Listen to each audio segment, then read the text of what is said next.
Hello, friends. My name is Anastasia from the TYBAMMC journalism class, roll number 81. And today we are going to do a topic on Nira Radia case study, that is the 2G spectrum scam. A scam that never was, a corruption that never happened. Taped evidence, but everyone's acquitted. 1,70,000 crore lost to India, no one responsible. One of the biggest scams that shook India in the year 2009, which people got to know through leaked Radia tapes. You must be wondering who's Nira Radia. Well, she is an Indian born in Nairobi, Kenya, raised up and educated in UK University. Her earlier beginning was with aviation industry, which made her an aviation consultant. She ran an aircraft lease business, also known for its negotiator for such businesses. These skills got her the opportunity to be a corporate lobbyist with connected with big business houses known among politicians, and at a point Radia handled 90 Tata Group accounts with her Vaishnavi Corporate Communications Private Limited for PR work in 2001. Fast forwarding to 2007, her connections were such that she was able to influence who gets to be the telecom minister. Not only that, even the sale of the 2G spectrum license, which would benefit only a few business companies. Nia Nadia name was even cropped up in the Panama Papers. And what is a spectrum in telecom? It refers to the finite range of invisible electromagnetic frequencies used to transmit data wirelessly, such as radio, Wi Fi, Bluetooth, and a cellular signal.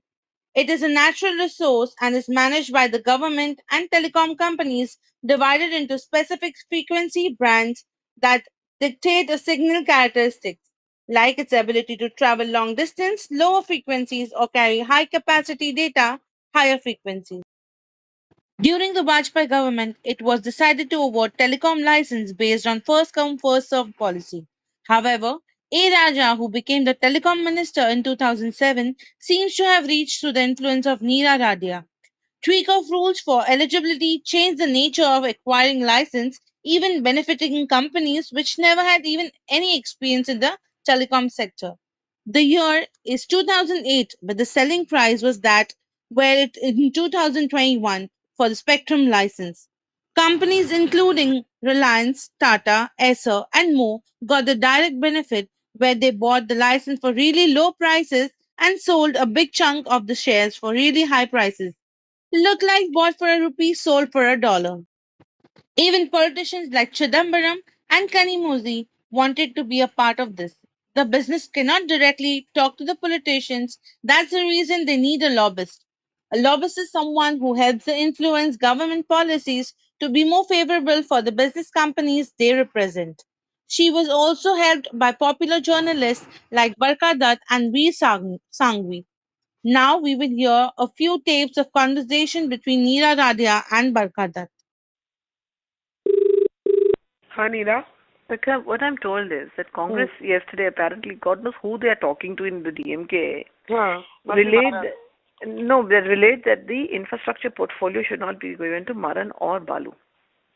No, that's because they wanted to keep it for themselves.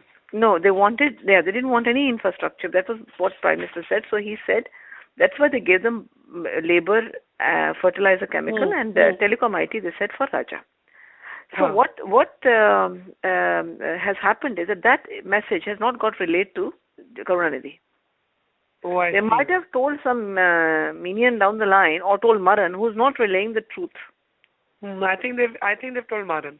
Yeah, now what they need to do is they need to speak to Kani Hmm. so she can set up the discussion with her father. Because even the Prime Minister's discussion was, she was the one who was translating. And it was A rival lobbyist leaked the tapes, and whole of India heard the leaked tapes.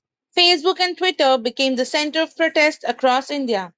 Charges were filed in the trial court, and then A. Raja Kanimori were in police custody. Later, CBI had an interrogation session with Neera Radia related to this case. Let's hear what they have to say about the case. She has promised to submit certain papers, which she will be submitting. We'll be calling her as and when required. Sir आज कितने घंटे पूछताछ चली आज अरे mic नीचे अभी तक चली रही है. The matter is presently before the Honorable Supreme Court. and it is sub judice. And beyond this, I would not like to say anything else. I also want to add that we're fully transparent. Whatever information has been required from us and will be required on an ongoing basis will be provided. And since the matter is in the Supreme Court, we will leave it for that, and the matter is sub judice. At an appropriate time, I will definitely speak to all of you. The tape was termed as doctored, edited, and not matching to the voice of the accused. Let's hear the interview of Veer Sanghvi on point, which I said the tapes had clearly been doctored. I said that on my website. I've said that to interviewers. I've said that to the Public Accounts Committee. I've said that to Press Council. I've said that again. I went to 3 different people. They told me that technology is now advanced the stage. It'll be very, very difficult for us to find any kind of evidence. Forget about it. I forgot about it. Then the Prashant Bhushan tape was released. Whatever Prashant Bhushan may say about me, and I may disagree with a lot of what he says, but Shanti Bhushan's integrity, I think, is beyond dispute. I heard that tape in which I'm tampered with. These reports are open. They're on my website.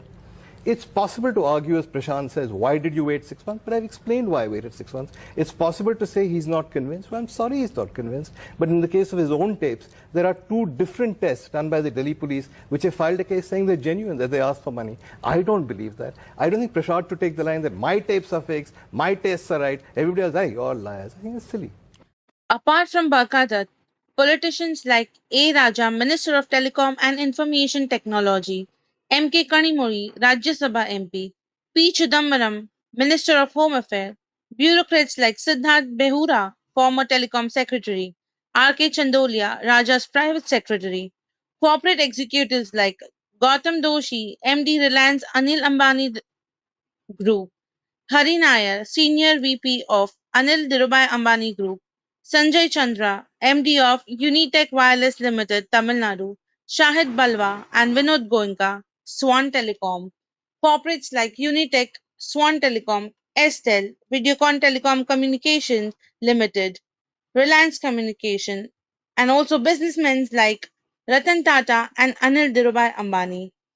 Journalists apart from Barka Dutt, Veer Sanghvi, Prabhu Chawla, Shankar Iyer, M.K. Venu, all were involved in this 2G spectrum scam. Well, the main accused was Nira Radia. Dr. Subramanian Swamy helped in exposing this 2G scam. After 12 years of investigation, CBI and the court has given Nira Radia a clean chit on 21st September 2022. Thank you guys for watching my video.